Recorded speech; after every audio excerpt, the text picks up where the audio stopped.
So I'm sorry, I'm not a fan, guys. I didn't say they're terrible. Jake, you don't have to apologize. just Thank you, listen guys. to Birthday Party and tell me it doesn't make you feel No, things. listen to Or no, not Birthday Party. My play, man.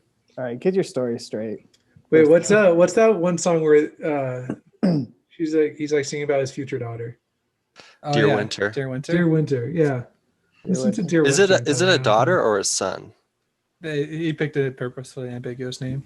Yeah, that was on Jude's playlist, and I was like, he swears in this. I should probably remove this from Jude's playlist. Jude needs the swears. Dude, Jake, practice complete, man. I only had to click can't listen now and complete it. What the heck, man? You've unlocked a new level of Duolingo. You gave me 20 XP. It's ridiculous. All right, this is definitely going at the beginning of the video. Don't cut any of this, Jake. Okay, so I wanted to start by talking about just like Fantology podcasts. Like, if you're a first-time listener, like, this is what we're doing. Let's do it. Should we do it? Just jump. You guys jump in. I'm just gonna say, like, we're trying to be an honest perspective, but like positive generally. And we're on YouTube, so that we want to push. We want to push the YouTube thing. We got to push that YouTube angle. All right. Okay.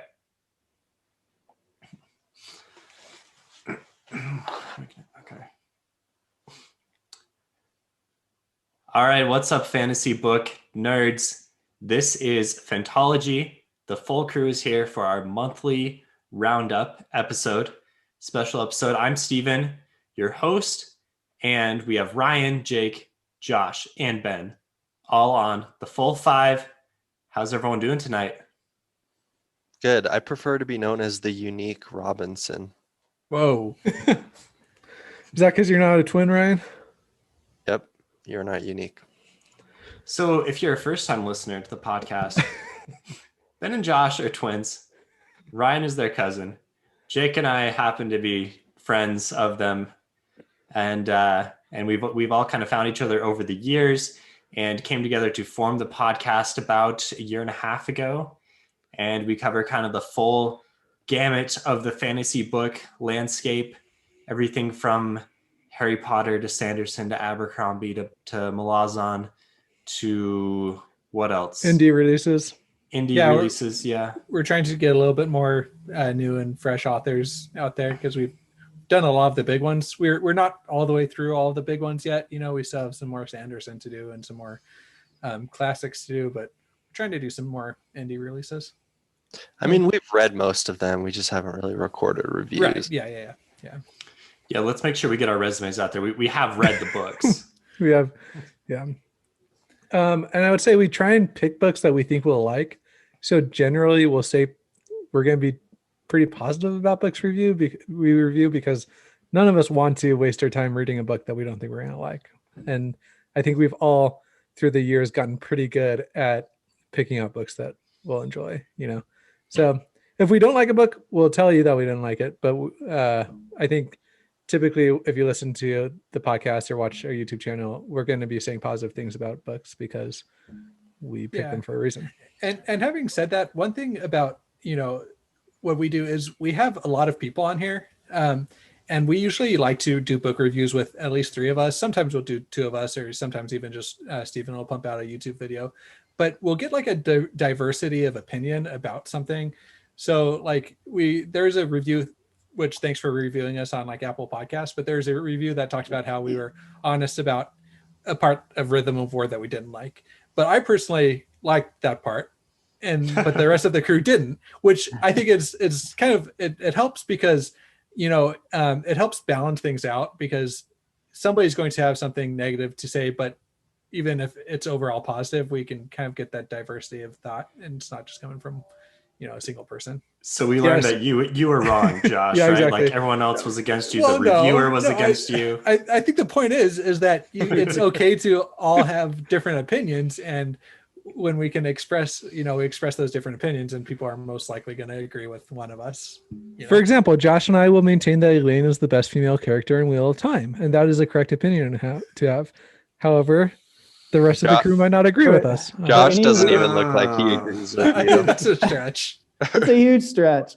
For any Wheel of Time fans just now listening to us, please don't take this as anything to scare you away. There are more level-headed Wheel of Time fans. I was listening.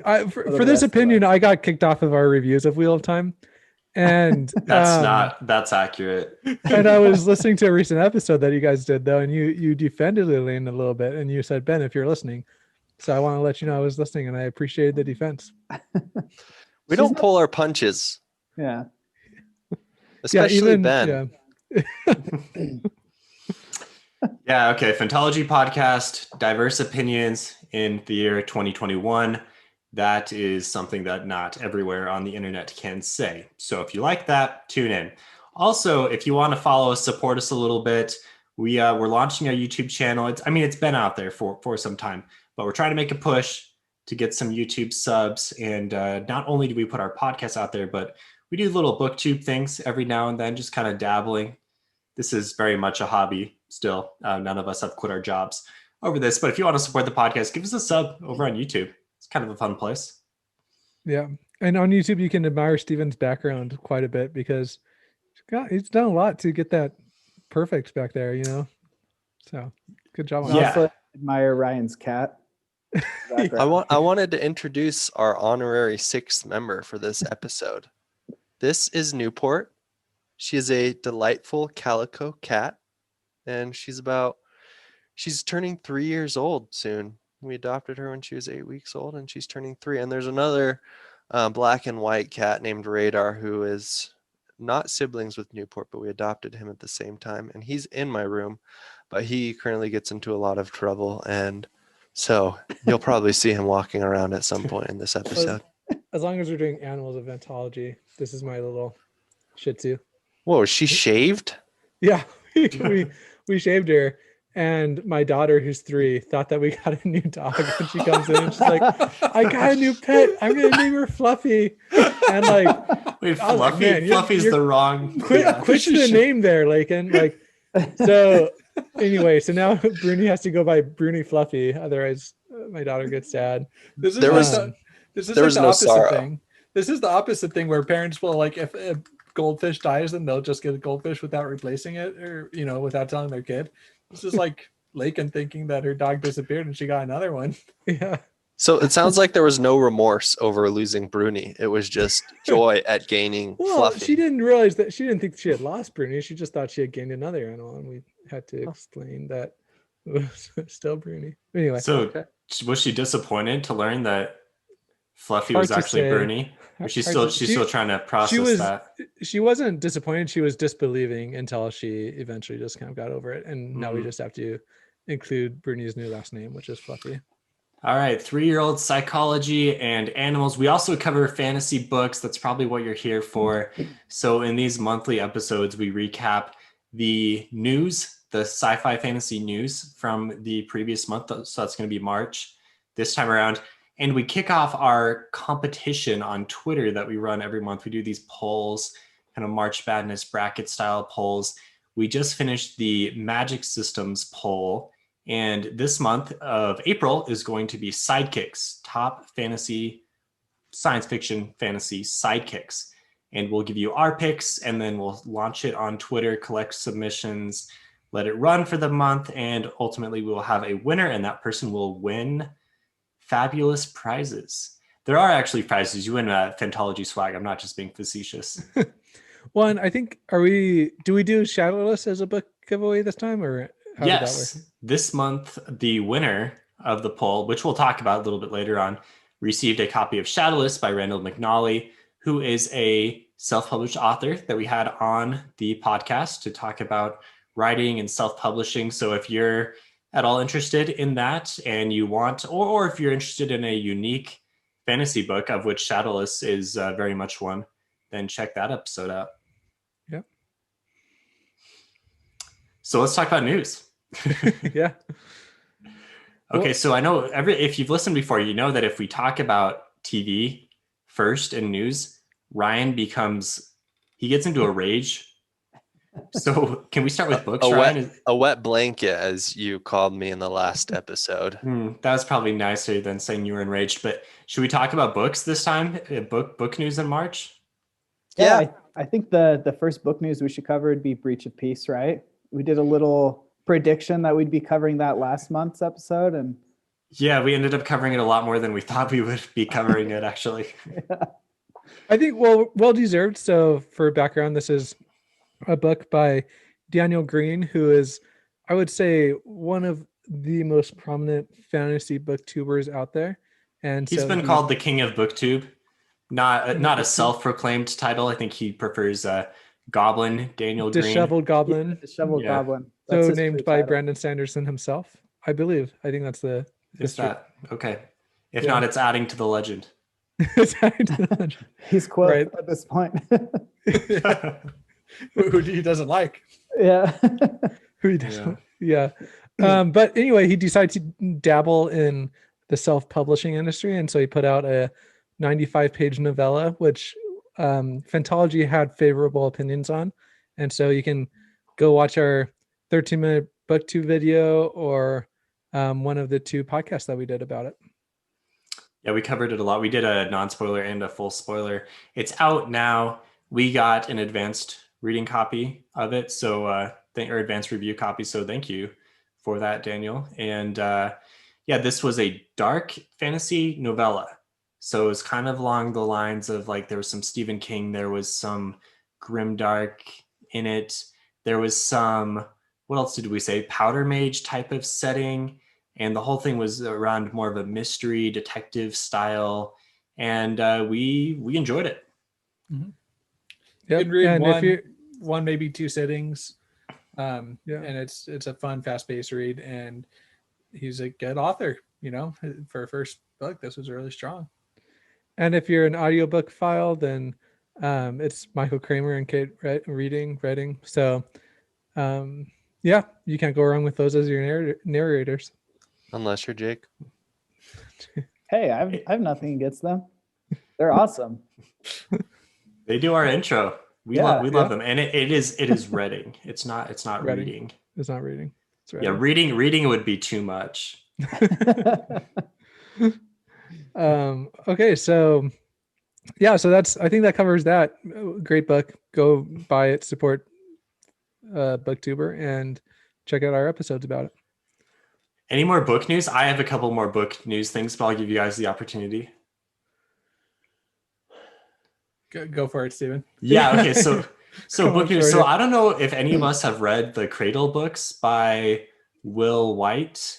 I've read one of his other series. This is another self-published author, one of the more successful. And this Cradle series, I think, has like 8 or 9 books, and the 9th book was just announced, and I saw a bunch of stuff on Twitter about it. But none of us have read the books, but I've heard they're really good. So I feel like we should at least mention it. Yeah, if they're really good and you think we should read them, then tweet at us or jump on our Discord and get on one of us to read them, and we will. He writes more like lit RPG style books. So if you're into video games especially, I think a lot of people enjoy his books. Nice. Okay, more news from me. So my last piece of book news is Joe Abercrombie didn't announce this, but the Subterranean press guy said that he finished his novella that takes place after the Age of Madness. Well, like some of the stories are from the Age of Madness time, similar to how Sharpens fit into the first trilogy and standalones. And so this novella is called The Great Change and Other Lies. And I think it's coming out I don't know. I don't think there's a release date necessarily, but we really like Joe Abercrombie. And now we're all into him. We got Jake to read the first book, Ethan. That seems like there's going to be spoilers for Age of Madness in that title. Like The Great Change. Is it being Another- released before the 3rd book of Age of Madness? It's after. So okay. Wait, it's being released after Age of Madness. Book Certainly. Does it It's take gotta place after Age of Madness? Man, I don't know. I just know the title and I know it was turned in. So if you want to read in the proper order, then you would read Age of Madness book 3 and then this compilation of short Yeah. stories. So you wouldn't have anything spoiled from the Age of Madness trilogy. But just Yeah, even the title saying "The Great Change and Other Lies" makes it seem like there's not going to be as great of a change as might be being foreshadowed. Well, have you read Joe Abercrombie? Like, it's just Have you totally even read it, Josh? It's his humor, Josh. He's I know, but you know what I mean. sarcastic about everything. I know, but there is a general Age of Madness, discussion. There are changes in the society that are happening. So if all that's a lie, then it's making me question everything in the Age of Madness. It's like the Industrial Revolution. It rocketed society forward, but even though the change is drastic, things aren't necessarily great about it. I think. Right. Yeah. It's a play on words. It's like the trouble with peace. And yeah. Exactly. Jake, you just finished The Blade itself. Yeah. You're kind of like the tugboat. You're the caboose of. You're not the tugboat. Ryan. You're the tugboat of Joe Abercrombie. You were the first to get through. Definitely Ryan was. Yeah. You're the caboose. So you enjoyed The Blade itself. Yeah, I've been wanting to read them for a long time. There's just been a lot to read, but yeah, I really enjoyed it. You can listen to our review on it to get my thoughts. It was way good. You had some way good speculation. I was impressed. That's what I've heard, and we're talking about it on Discord, and you guys are using so much of the spoiler tags, and I'm so tempted to just unclick them all, but don't do that. But yeah, to summarize, I really liked it. It was really well written. Kind of disappointed that not a lot happened, but that's just got me excited to read the rest of the trilogy and I guess the whole series. But yeah, you've got a lot of books to read before September something when Wisdom of Crowds comes out. Yeah. Okay, that's my book news. So Ryan, is that enough?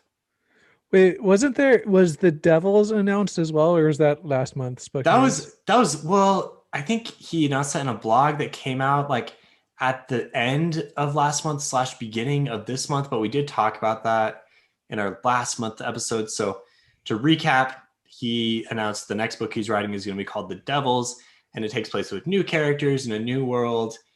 And we had some discussion on Discord if that meant that he was done writing First Law, and the conclusion was not necessarily, but The Devils is the next one, and it's not going to be in the First Law universe. Okay. And then Stephen, I wanted to give you a chance to continue your rant. There's been some Reddit discussion about how Sanderson has been spoiled by Joe Abercrombie, and like once you read Joe Abercrombie, you can't go back to liking Sanderson because it's almost like a Marvel version of, I don't know, Disney. I think Disney maybe was a Disney-fied version of fantasy, and whereas Joe Abercrombie is like, I don't know. It seems kind of silly to me. I don't know why you would ever feel the need to diss on one author just because you've started to like another author, but yeah, and we might be making a bigger deal out of this than it was. This is just something that happened on the First Law subreddit, and it came up on our Discord, and there was a lot of discussion about it. This is not a large scale discussion. Brandon Sanderson and Joe Abercrombie are not at each other's throats at all. No, not the authors themselves. They were just on a panel the other day, actually, together. So, I mean, they're friends. They read each other's stuff. All we're saying is there was this subreddit posting. And by the way, if you want to talk about this more, you can join our Discord. There was this subreddit posting, and we talked about this on our Discord, that essentially what Ben said was that someone got on this big rant, and there were a bunch of comments supporting it.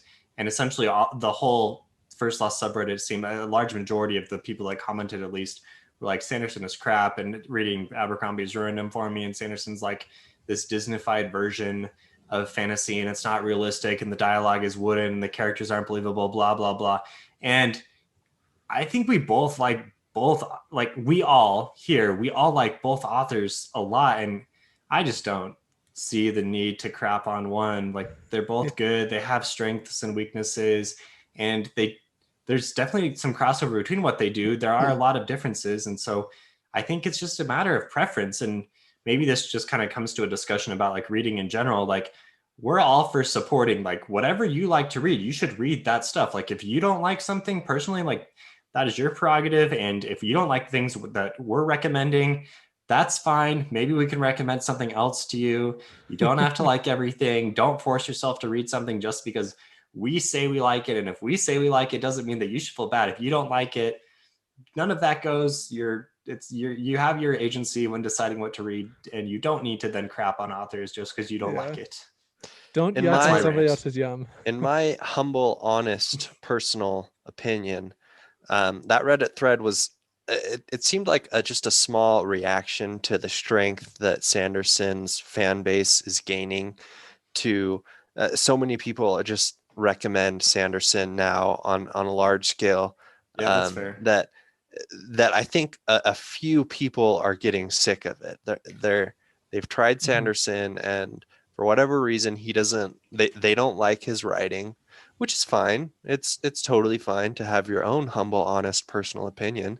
And so I feel like Reddit, you hear about the circle jerk, and so that thread was just a bunch of people who had been fed up with Sanderson, and they all got together and were ranting about it. And so if you did like Sanderson, reading that, you probably would have disagreed with quite a bit that was said in it.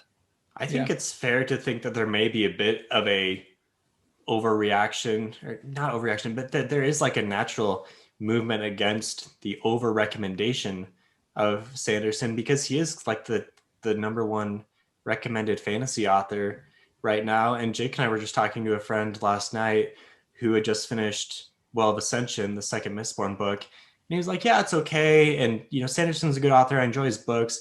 But he felt like he was a little surprised that the books weren't maybe better because of the number of times he'd had them recommended.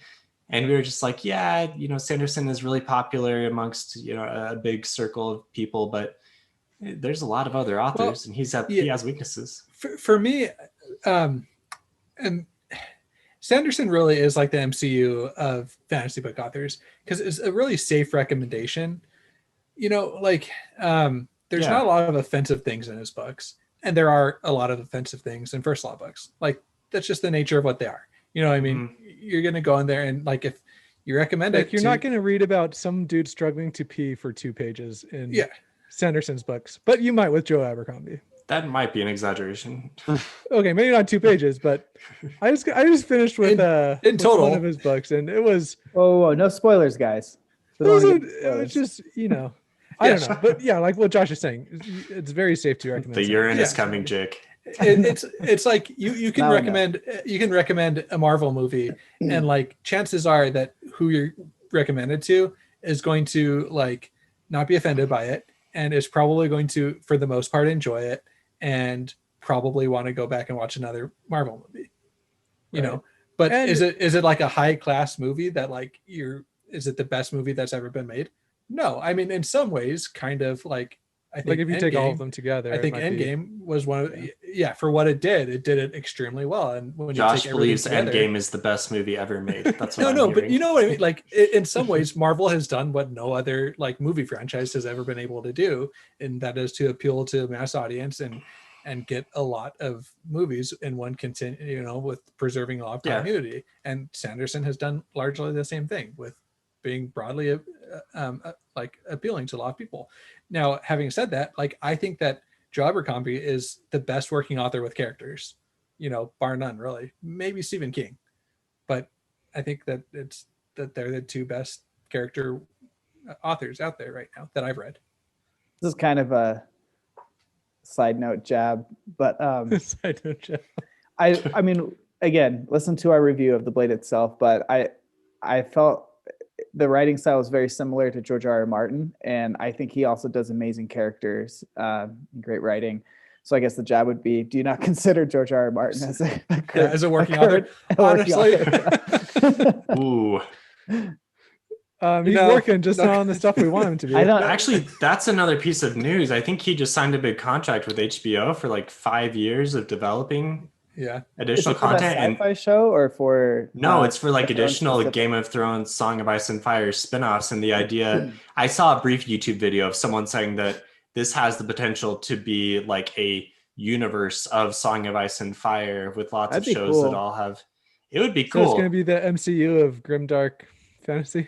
It could be cool if it happens, but at the same time, like, does this mean that his writing career is over?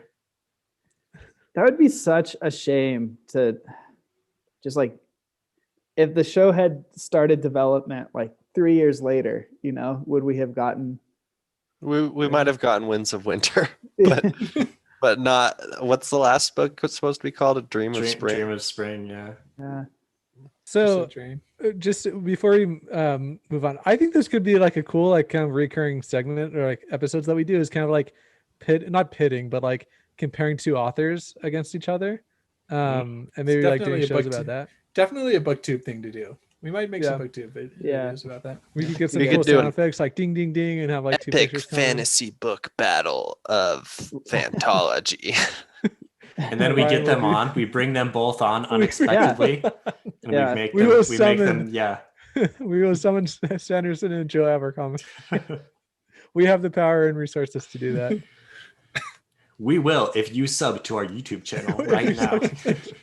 We'll create like a Patreon tier that's like $100,000, and then we'll be able to pay them off. If we get one subscriber, all proceeds will go to author battles. Yeah, we can definitely guarantee that. Should we talk about TV stuff now, since that's kind of a natural lead-in?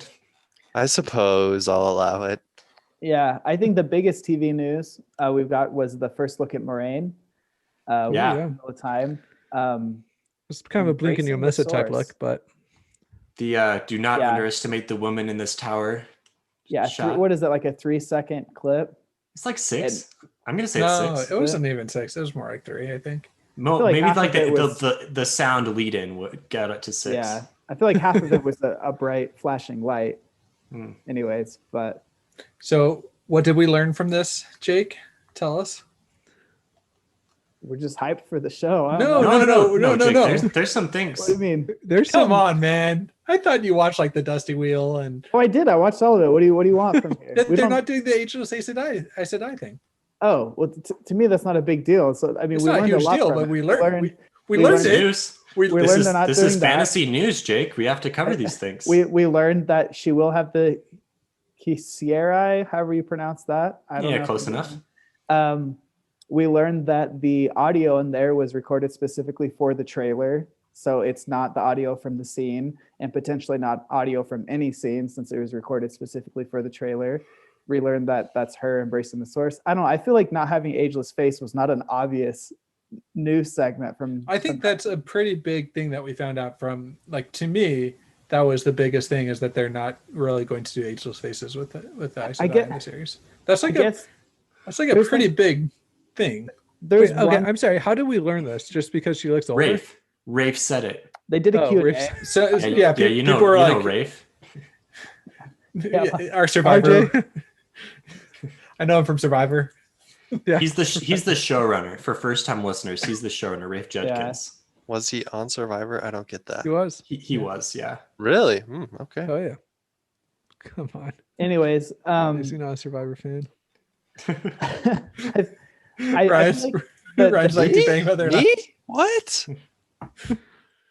the agelessness thing I don't see as a big deal. There is one part in the books where it's kind of plot important, but I could see that not, like, if they remove that, then it wouldn't be a huge thing anyways. I think it's a I guess perfectly two fine things. I think it's a perfectly fine decision to make.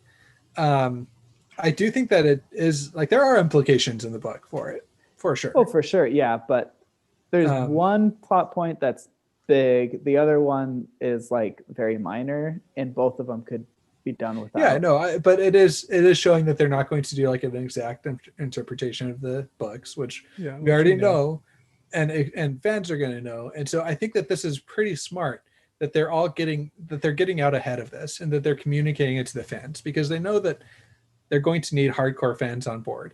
And if they lose a few of those hardcore fans by, rolling, this kind of stuff out months before the release, then it's kind of softening the blow then if you like tune in super jazzed for episode 1, hardcore fan, you've loved the book since the 90s, you're like super excited for it, you know, and then they don't have an ageless face. To me, it would be like, it's like when Harry Potter, to me, it's kind of like when they stopped having, like in the Harry Potter movies, they stopped having them wear wizard robes at school. Right. Just, they were in normal clothes the entire time. It's not like a really big deal, but to my, you know, when I was like a teenager and these movies were coming out and I was obsessed with Harry Potter, I was like, how could you not let them wear robes? You know, it like ticked me off. Yeah, I felt that way when they didn't adapt Peeves into the movies. That was a low blow.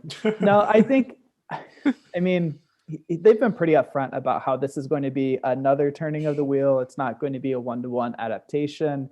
They're going to be faithful to it, but I mean, it's 14 books trying to be done, and I assume they're going to try to do it in under 10 years, right? Like, there's no way it could go over 10 years and still. I just hope, I hope that we get to the part of the books where the ageless face becomes more important. Like, if we make it that far, then like successful run already. You know what I mean? That's like, man, I was like super scared Ben was about to say massive spoilers.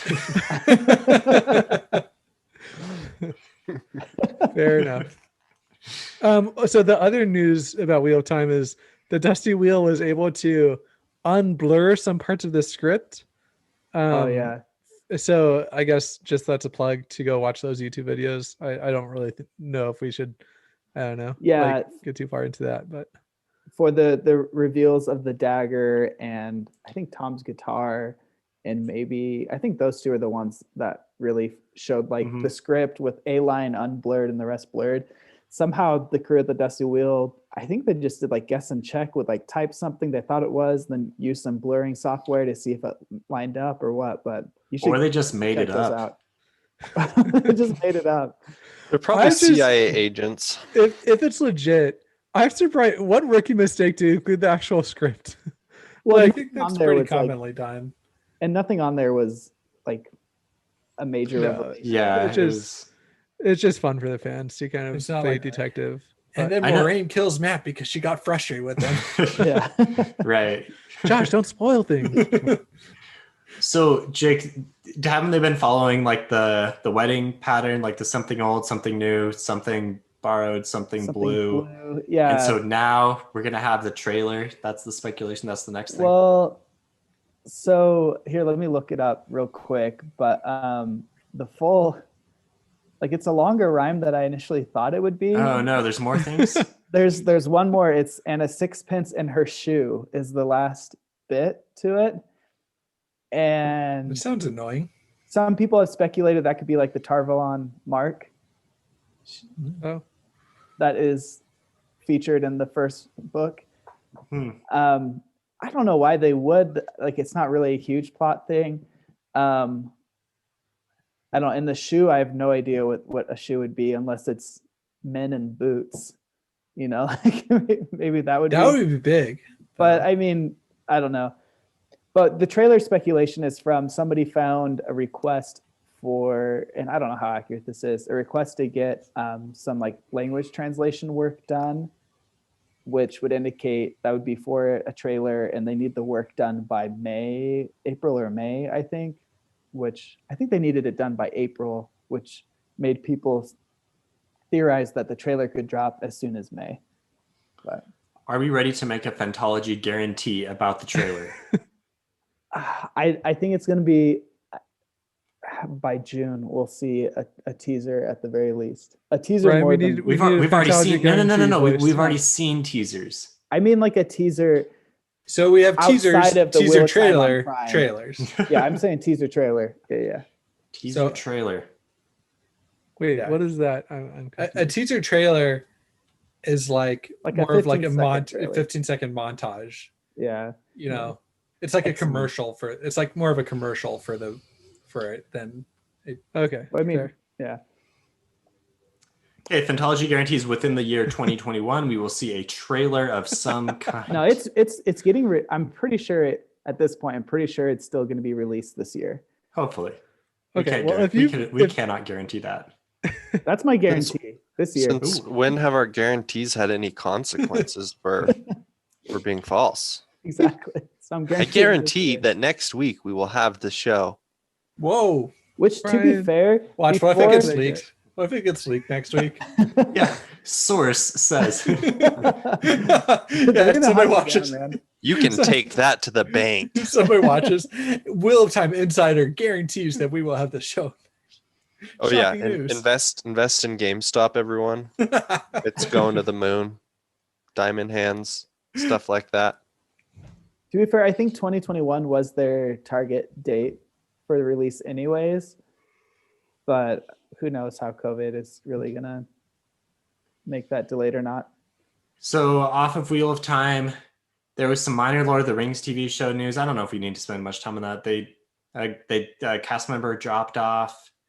No one really knows much. I don't think we even bothered to I don't think speculate, should do we? speculate. No. I've heard people just say it could be that since the Tolkien estate has like final say on any creative decisions for the show, that maybe they cast that person in a role, filmed some scenes, and then the estate saw it and was like, "We don't want you doing this like this way with this character." And so, How 'Cause bad would you feel if that was you?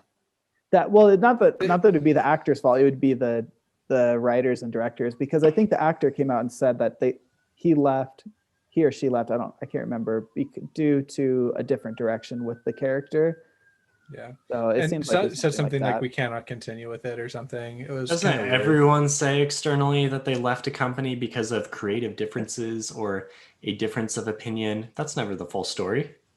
Yeah, I think it had to do with I don't know. Anyway, and there is a new director slash what this just got released recently. They just announced a new director Director. for like one Yeah. episode, or I don't know what it was. Anyway, Lord of the Rings TV show, maybe 2022. We'll see.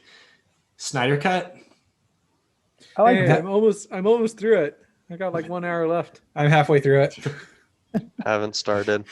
So it's long. We're learning that it's long. I haven't It's started long. either, Ryan. It's About broken 4 into hours. parts though. It's very digestible. Is there an intermission? No, but there's like 4 or 5 parts. I would just No, watch but the Parts. There's 3 DVDs. At this point, I mean, I feel like the culture of, hey, it's a Friday night or weekend, I'm just going to binge 4 hours of TV is not unheard of. So, Oh, definitely What? not I feel unheard of. attacked, Jake. and especially when you can break it up into parts, like, okay, I'll watch the, like, I a can't couple I parts can't wait now, until you parts get then. I can't wait until you and Emily have a kid, Jake. 4 hours to binge a TV show post kids. That's Okay. not gonna happen. Okay. Yeah, right, man. You time it That's with priorities, kids, perfect. okay? Priorities. If they really There's want just to no- make it happen, they can make it happen. I believe Man, it. I haven't had a 4-hour stretch where my kid wasn't awake. Where one of them anyway. Josh, yes, you have. You just go to sleep too early. No, Okay, don't sleep so first. so other stuff. So WandaVision stop ended. having kids so you can watch the Snyder Cut. That's Josh's official opinion. Oh, okay. So if you want to watch the Fantology's- Snyder, Yeah, we're going a little far afield with life advice now. So if WandaVision ended, we liked that. We have an episode out on that, so check that out. And Falcon and Winter Soldier started. 2 episodes have been released. I have seen them both. I have seen these ones, and them. I like them. Okay, they have cool action scenes. I've got some questions on the characters. I'm not totally bought in on all the characters yet. kind of same. I never loved like Sebastian Stan. I've never loved his acting. I might not be in the minority with that. It just always feels a little bit like cheesed up to me. I mean, he hasn't really had a lot, like a big acting focus his role in the MCU, at least. Like he's been I more of, know. here's a Civil lion, here's War a was lion, and then kind of big. like how much did he talk in that? I He don't just know. grunted a lot, didn't Yeah. Yeah. I feel like part of it is WandaVision was so like different and very unique in its whole development, and the way it was like the way each episode tied into each other had like this theme to it, which made it really cool. And now Falcon and Winter Soldier are basically just like an action movie. There's nothing like really to set it apart, especially after WandaVision. But I'm liking it. I'm liking the focus on I don't know, the Falcon's character. He's a little more interesting to me than Winter Soldier. I disagree. I think the opposite. We'll do a review once they finish. We're gonna get an expert opinion again, right, Josh? Yeah, I'll get Doug back on. Yeah. Check out our WandaVision episode if you want some deep dive into Marvel stuff. I learned a lot from having Doug on, so I think you will too if you tune into that. Okay, any more news? I have one more thing real quick. There's a Red Rising board game. Red Rising is a series that most of us like except for Josh. And again, his opinion is wrong. And there's a board game out now from Stonemeyer Games. I know board game companies now, apparently. So check that out. I pre-ordered it. Wow. And I didn't tell my wife about it, and she doesn't listen to our podcast, so she won't find out until it arrives. Be like, oh, I told you on the podcast, so you should know. Be like, if you had just tuned into Fantology, don't you care about my interests, honey? Personal news: I got Mistborn House War. So if you are in the Phoenix area and you want to jump in Discord and want to play one night, is that the same one Ben has? Yeah, I got it for my birthday. But Ben's in Vegas. I'm in Phoenix. Who got it? I'm so sad we didn't play that the other weekend. I did. That was my kid's fault. Well, we're gonna play Dungeons and Dragons, and then that didn't happen, and so I didn't want to. We didn't have time. Yeah. Ben had enough time to get the snowmobile stuck twice. Dude, my back still hasn't been the same since that. All right, news is over. Clearly. Yep. So last month we did top 3 magic systems. The winning entry was from The Wheel Weaves, a Wheel of Time podcast that has actually won before. So 2-time champions.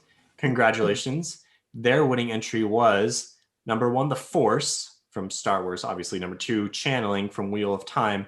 Number 3, Allomancy from Mistborn. And I think Allomancy from Mistborn was by far the number 1 magic system entered in the competition. Channeling from Wheel of Time was probably number 2.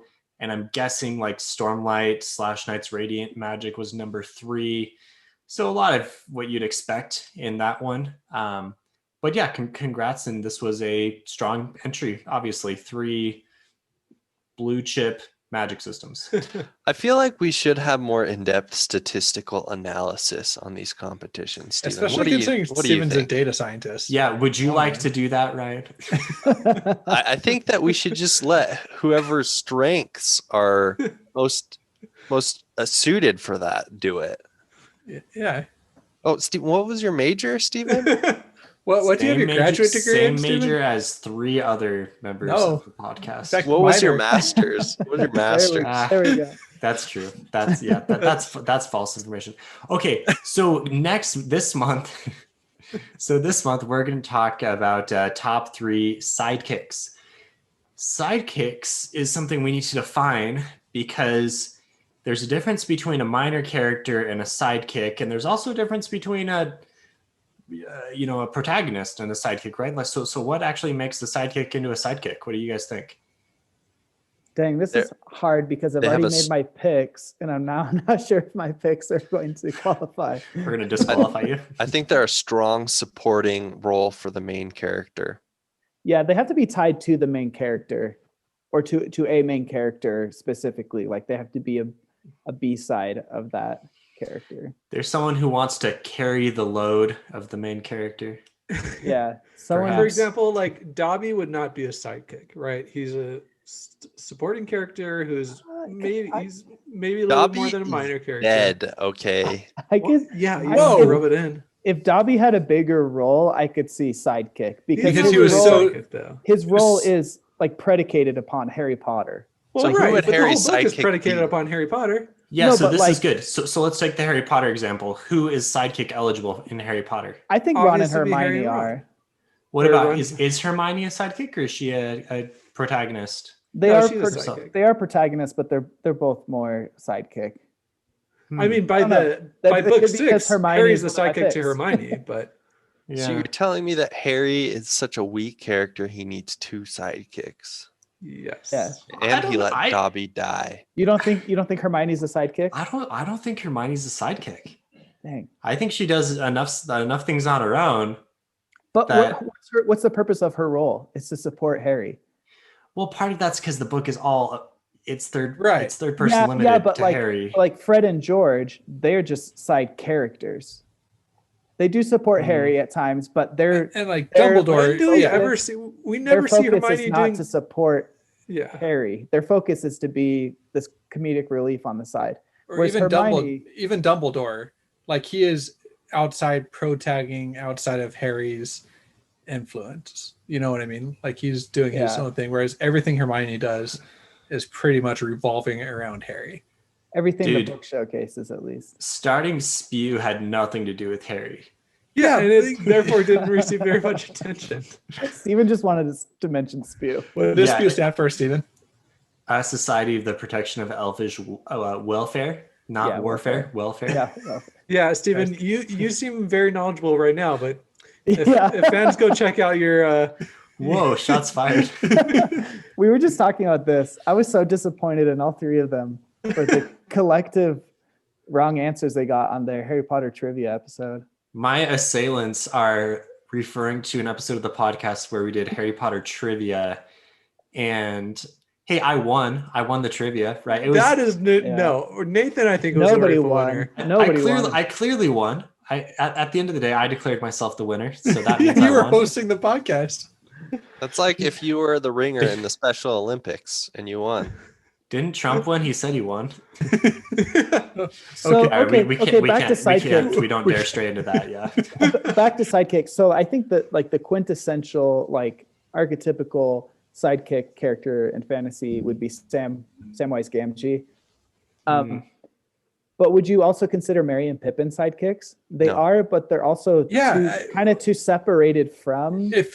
So I think Frodo? you could, if you're talking about in the Fellowship of the Ring, Yeah, for sure okay. they would be sidekicks. Okay. So if you say in the book, The Fellowship of the Ring, Merry and Pippin Okay. would be sidekicks. In the other two books, I don't think so They start to have their own arc and become just Yeah. side characters. Yeah. and they're not even around Frodo very much. Yeah. So I'd say the real strict definition is the sidekick is someone who doesn't really have their own arc themselves. They mostly just go along with the main character's arc and support them throughout. That's a pretty limited definition. I think they can still have their own arcs. Yeah, they can still have character arcs, but they're not. Yeah. Because Sam But definitely it's- has character arc. Yeah, Sam is a Okay, huge so character for arc. But it's example, like really, really strongly tied to the character they're supporting. really strongly tied. Sam has Okay. a bigger arc than Frodo in terms of his Okay, wait, character wait. development. What if we go through our picks and then discuss we'll- afterwards whether they can? okay. I don't Yeah, know, that's or fair. we can keep discussing now. And so this whole discussion is totally irrelevant because once we throw this out to Twitter, we're going to get all kinds of entries and we cannot possibly police all of these entries based The off our votes. criteria here. The So votes have to police the entries. yeah, you voters, if you are Yeah. listening and you're going to vote in our Twitter competition, please do follow us on Twitter and vote in the competition. Vote for the side characters, the sidekicks that follow whatever definition you choose to espouse. How's that? If you want to win the poll, by the way, just pick something from Aragon and just retweet Christopher Paolini forever. Yeah. Somehow don't, we're on but his, don't do that. But don't do that. somehow our Twitter polls are on his radar, and he retweets when he gets tweeted at and summons his legion of Aragonites. Which is honestly great for us in some ways because it boosts our engagement to like levels that we don't see otherwise. But it also just ruins the. What we need is for someone to retweet at him, telling him to retweet at whatever author he's up against. That would be good. Because then we can get those other authors Yes. retweeting, and then it would just be good for everyone. And this leads right into the author battles that we'll be doing on YouTube. Exactly. Yes. Okay, good. All right, So- full circle. Good advice, Ryan. Definitely always retweet at Christopher Paolini. Okay, who's going first with their top I'll three? go first. Go because second. because I'm worried mine are going to get too disqualified. if I go last. We're all getting to okay. Go for it, Jake. Second. I know we're going to have the same ones. Okay. I know me, Jake, and Steven. And Sadly, probably I felt like there's some strong female leads, but there aren't really good female sidekicks. And I don't know. Besides if that- Hermione. Yeah, well, she's on my list. I don't know if that's like, is that a sexist issue or not? The fact that sidekicks there aren't as many email. We don't need to stray into know. this conversation. Anyways, that was just a thought I had. Is a love interest, would a female love interest be a sidekick or no? Like that's different. Well, right? I like- think it could be, but just because it is a love interest doesn't make it a sidekick. Yeah. Like first of all, Frodo and Sam were a love interest. No, they weren't, man.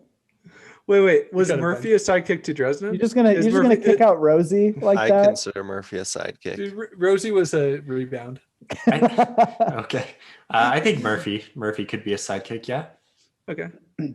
All right. So my number 3 is Severo from Oh, that was literally Um, son of a gun, Red Jake. Rising. Ben thought he had something no one else I had was that locked down. Several was like one of my first things on my Yeah. list, Shut dude. up, dude. He definitely has his own arc, but for a lot of the book, he's like the jackal that which might No, be, he's not the jackal. well, he's like the hound that Even I know that, Jake. well, okay, I didn't mean I didn't even like the book. Start over. You know what I'm Start saying? over. He's like if Darrow needs something done, he'll send Severo and Severo can get it done for him. So that in my head, he's like a sidekick there. I think he's a really good sidekick. Number 2, I got Hermione Granger. We kind of discussed this. Is she a sidekick? Is she not? You guys will have to decide. I kind of view her as one. It's kind of a gray area, but most of what she does is to support Harry. She's like the support class of their trio. Harry is this, I don't know, he just jumps into danger. Ron is, I don't know what Ron is in their trio. Book Ron, he's like moral Comedic support, relief. comedic relief, yeah. And then my number 1 would be Bean from the Ender's Game series. If you're just listening, Sniped. Ryan just had a visceral reaction. I knew I had to go He is first. upset. Again, Bean has his own arc. He even has his own series.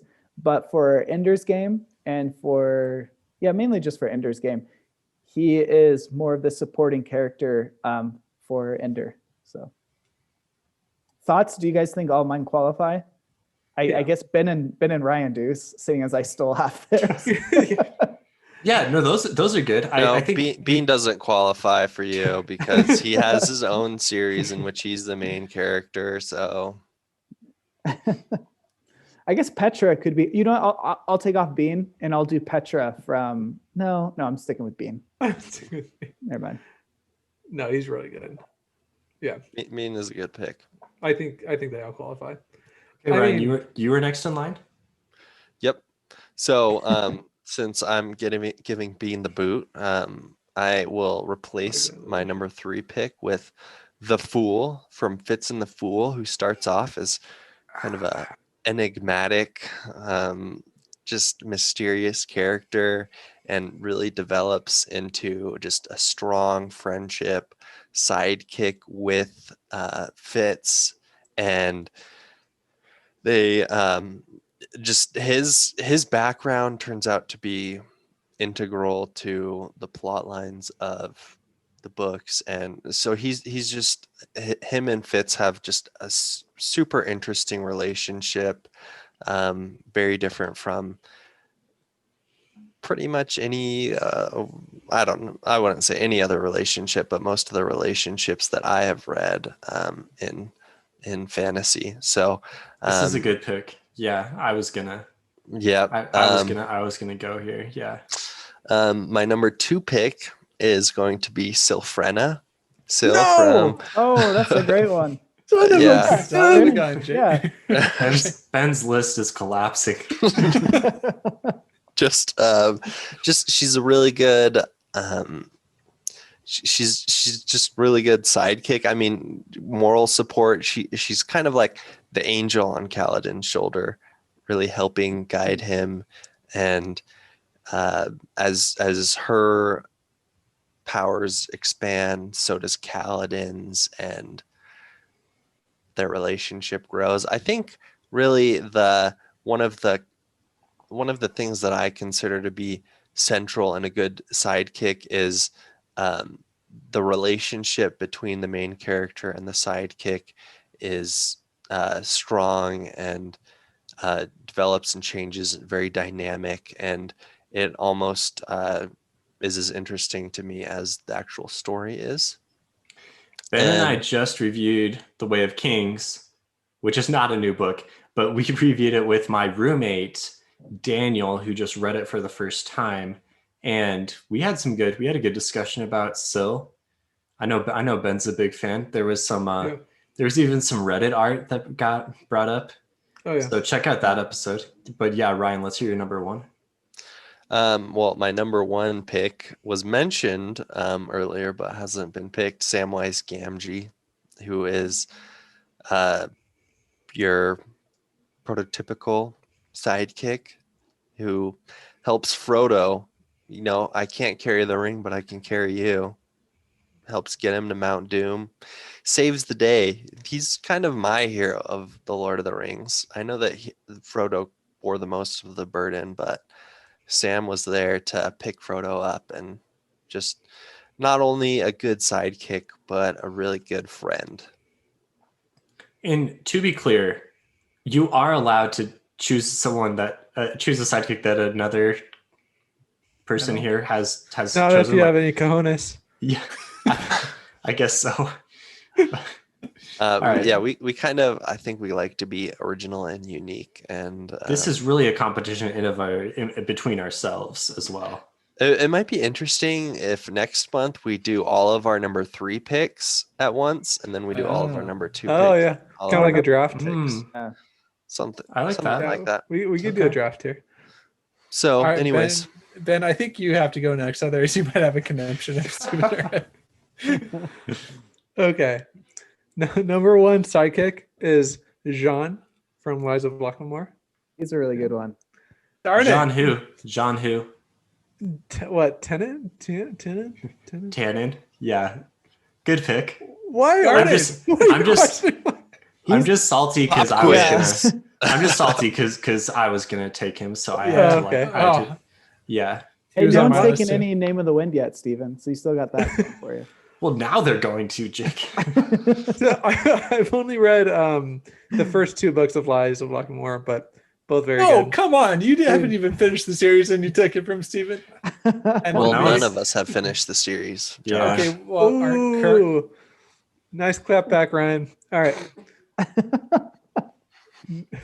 Number 2 is Elland darn it. as a sidekick to Vin.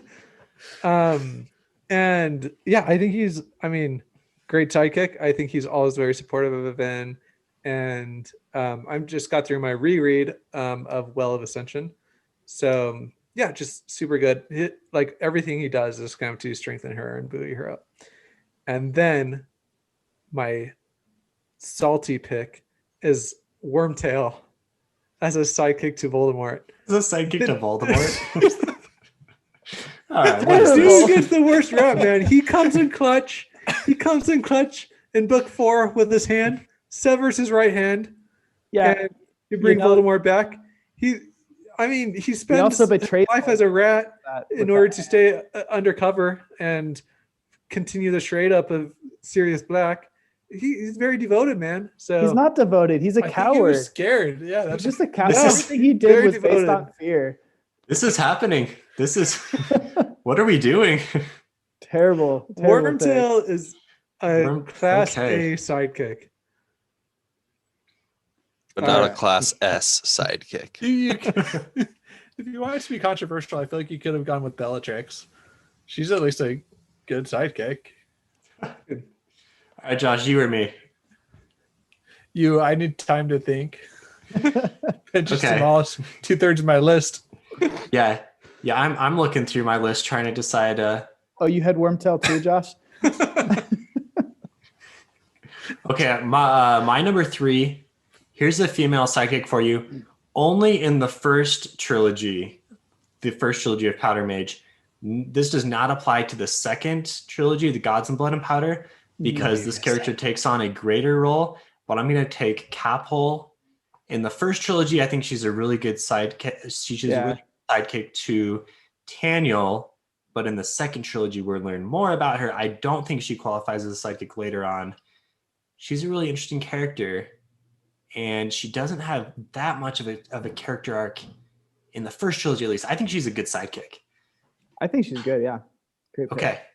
Yeah. Okay. Am I impressing you guys yet? That was a good one. So Right? impressive. That was a Yeah. good. Yeah. That's a good I'm pick. impressed. Okay. Especially with setting yourself up earlier in the episode, saying it was hard to come up with women sidekicks, and then Yeah, coming up with a woman yeah. sidekick. First No, one. that was Jake. Jake was able to set me up. I set you up. Jake, Yeah. oh man, Yeah. that was like a Yeah. volleyball, like There you go. Steven spiked. All right.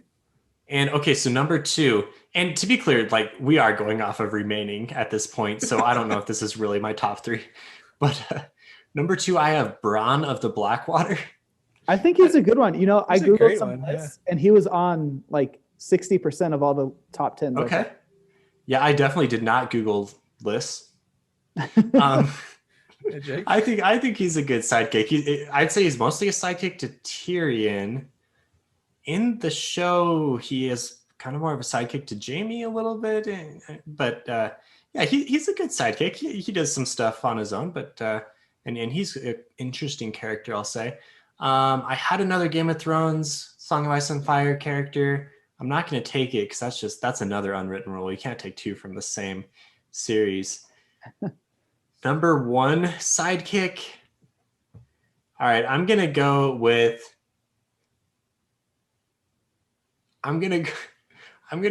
Thomas Wraith. Wait, am I going with am I about to take Thomas? You're going Wraith with as my Thomas, number- man. That's a good sidekick. It's a great All right, sidekick. he's my number 1 from Dresden. I mean, he kind of Files. fizzles out by the end, but actually, Well- we're not at the end. Yeah, I mean that's debatable, and we're definitely not at the end. And we probably can't say too much about this character without doing spoilers for Dresden Files. But Thomas Wraith, number 1 sidekick. Okay, Josh. All right. Well, number 3, Will Perry from His Dark Materials. I think okay, I thought about I him. think he would classify as a sidekick. I mean, I don't want to go into too much detail with that because it's not even in the first book. But good sidekick. I'm going to say Teft from Stormlight Archive. I think he might be a little bit more of a father figure-ish, but I think he would classify as a sidekick. Yeah, that works. I had Syl on my list, but Teft was my follow-up from Stormlight.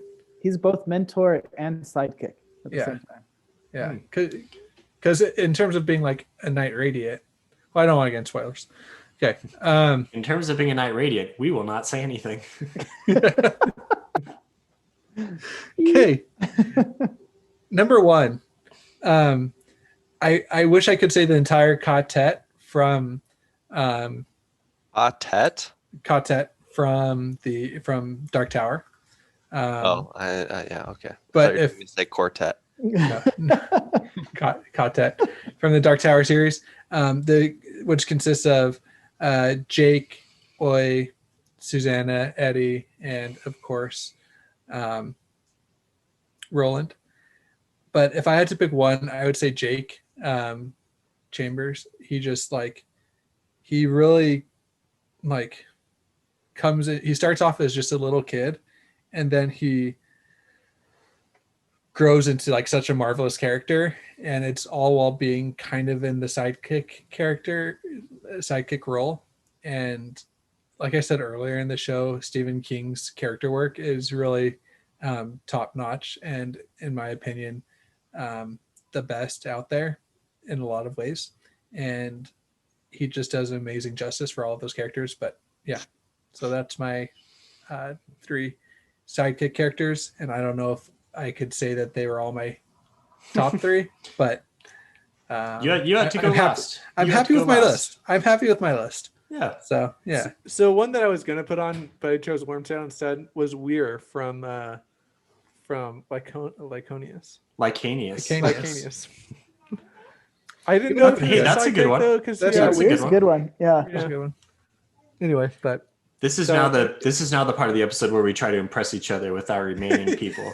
Honorable I mentions. think that Ben, a better number 1 rather than Wormtail would be Moash. Yeah. Yeah. oh man, Yeah, for sure. Spoilers. what's the pony's name from Wheel of Time? Bella? Bella. She's the creator. She's not sidekick. Come on, man. Go, Jake. Spoilers. I would say my name's Braid. Okay. Yeah, I Now don't think we- we know what sidekicks are anymore. Steven, I'm surprised you didn't do. Oh, what's Fast. Fast. no. That's the only one I could Poppy think War. for Name of the Wind. What's his name? Oh, Katai. Katai. Yeah, Dang, he was my Katai's a great way sidekick. good. Yeah, Katai's a way good pick.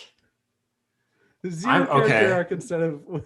I'm taking Katai. Thomas Wraith is out. It's Katai from the Poppy War by R.F. Kwong. If you I haven't think read this. Sam Tarly. Tarly is another good one. I mean, he's Yeah. basically Samwise Gamgee, but I think more than that. a couple of my honorable mentions, Cotillion from Malazan, Ben Quickhand also from Malazan, were both on my list. I see Cotillion. I mean, I've only read what's it called? The first one, Gardens of the Moon, and I definitely see Cotillion as a sidekick. Hmm. Quick Ben. I'm assuming Ben Quickhand is also Quick Ben. Yeah, it's Quick Ben. Yeah. I don't know why I called him Ben Quickhand, but it is Quick Ben. Best hands. Who else? I think that there's Orson Scott Card does sidekicks really well. You got Bean, but he also Jane. I wouldn't say Jane is kind of a sidekick, but then not because they have spoilers, and so I don't know if it would be considered a sidekick after that. Gotcha. We need to have a spoilers sound. Yeah, Spoilers we need for everything. like when people swear in like reality TV shows and they're like do the bleep noise and then put something over their mouth. We need to do that. We need like a redacted over the mouth. Definitely. There's like a bevy of characters from Wheel of Time that you could have argued were side characters aside from Bella and Nynaeve's Braid. The best one I came up with, like, how about Talmanis, Jake? I think he's a good side character. Yeah, he's a sidekick. I'd say Gaul for Perrin. Yeah. Oh dang, Kind who's of a that? sidekick? Who's that guy? Who's Matt's friend? I'm forgetting his name. That's Talmanis. Oh, that's Talmanis. the guy that swears a lot.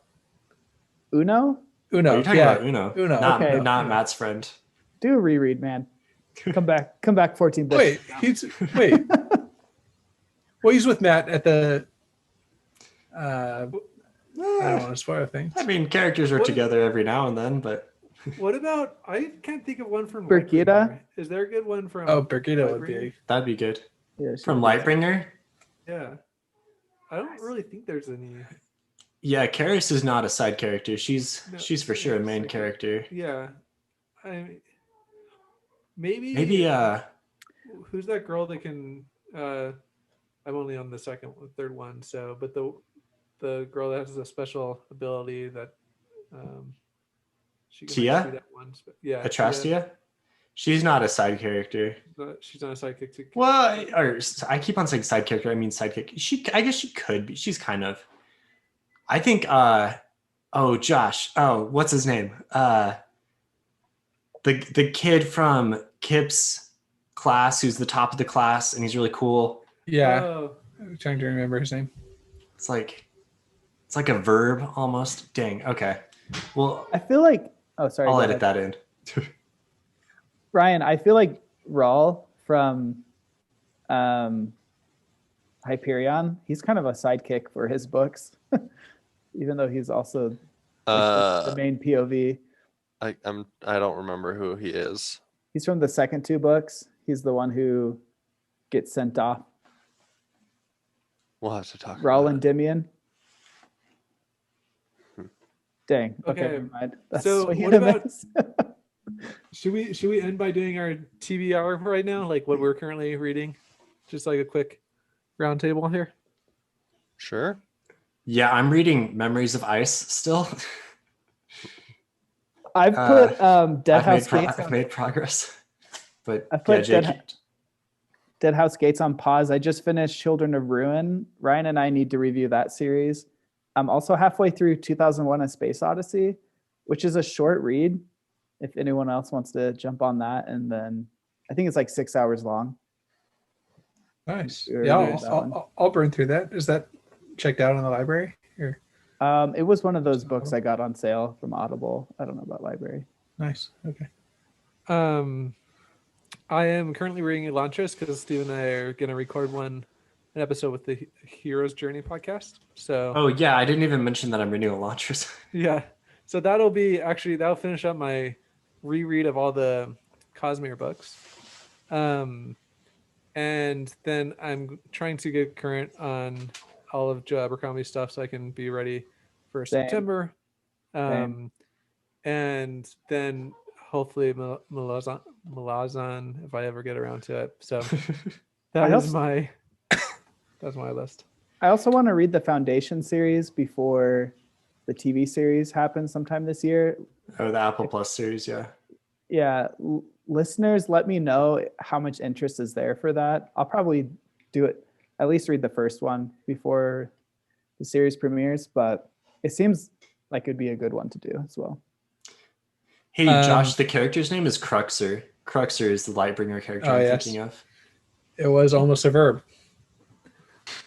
In my mind, it is, I guess. No, I mean, it does sound like a verb, right? Yeah. But kind of. I am reading The Shadow of the Gods. I just started, but we're gonna get a review of that up hopefully when the book drops. Which is by John Gwynn. It's a new Gwynn. series, and we have an advanced copy of that. Yeah, so I'm gonna be reading. I'm reading that, and I for later in the year I want to get current on Robin. I want to read all of Robin Hobb's stuff and the second trilogy of Powder Mage. So that's kind of my and Malazan. So those are my rest of the year type things. Man, I have kind of like burned through my to be read list. You read them all. Dang, That's not possible. That's not I possible. finished. I mean, so I finished Children of Ruin and Children of Time. I finished Kings of the Wild, and I don't really have much of a desire to start Kings of the Wild, the sequel to it, until somebody else finishes Kings of the Wild. And so I've just been listening to true crime podcasts a lot. I could tell you a lot of interesting stuff about some crimes that I've read, like Willie Picton, this guy in Canada. No. Ryan Good happiness definitely on is this not podcast. wasting his time with the 4-hour Snyder cut over here. Not at all. Man, I feel like we are collectively letting Ryan down. I know. Yeah, Kings of the at Wild least- this week. I mean, Children of Ruin was a good recommendation, right? Yeah, it's good. Now you got to finish it so we can record it. Well, I finished it. Now we got to record it. Yeah. And Children of Time. Check out our Children of Ruin episode coming soon. And Kings of the Wild, right? Also, Adrian Tchaikovsky, or however you pronounce it, he has a new sci-fi series. It's going to be more space opera than hard sci-fi that comes out. I think the first one comes out in August of this year. If we could get an arc for that, that would be awesome. I don't know Make that happen, Steven. how to will that into existence, but We can request. We just request on NetGalley, and we'll see if they see us fit to review. we should do that. But Maybe we can't request too many, right? We need to have a good. Yeah, we want to have a good request. ratio. We have to actually read the ones that we get.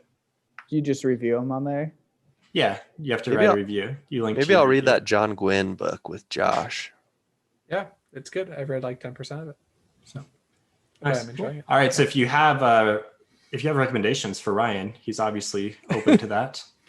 If you on. want Be to talk obligated to read whatever you recommend to him. if you want to talk about true crime too, hit me up. Ryan, are you starting a true crime podcast, Ryan? Like behind our Up on backs? the side. It's like Ryan- a podcast in a podcast. Ryan texts us tomorrow. He's like, You "Hey, guys I'm going talk about- Fantology." You guys talk about fantasy books, and I'll talk about the crimes that I'm listening to that they remind me of. Jake and I will start a conspiracy podcast. I freaking love conspiracy theory. All right, Not a fan thanks of for listening to the March in Review and Top 3 Sidekicks episode. Follow us on Twitter. Join the poll. All you have to do is submit your entries, and then you'll be eligible for fabulous prizes should you emerge victorious. Thanks for supporting. If you want to do more, you can. I mean, just listening is way more than we expect.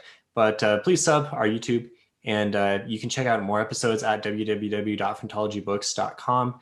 And you can support the show at patreon.com/Fantology_books. So Steven, Ryan, Jake, Ben, Josh, we'll see you guys next time. Thanks, Steven. See you guys. This is Ryan signing off. Thank you for tuning in to another episode of Fantology. If you'd like to let us know your opinions on all things sci-fi and fantasy, join our Discord. Invites are in the episode descriptions below. If you'd like to support the show, like these fine folks here, you can do that at patreon.com/Fantology_books. Patrons get early access to new episodes, exclusive postings, and exclusive Discord benefits. But of course, just listening and watching and sharing with your friends and family is support enough. Journey before destination all.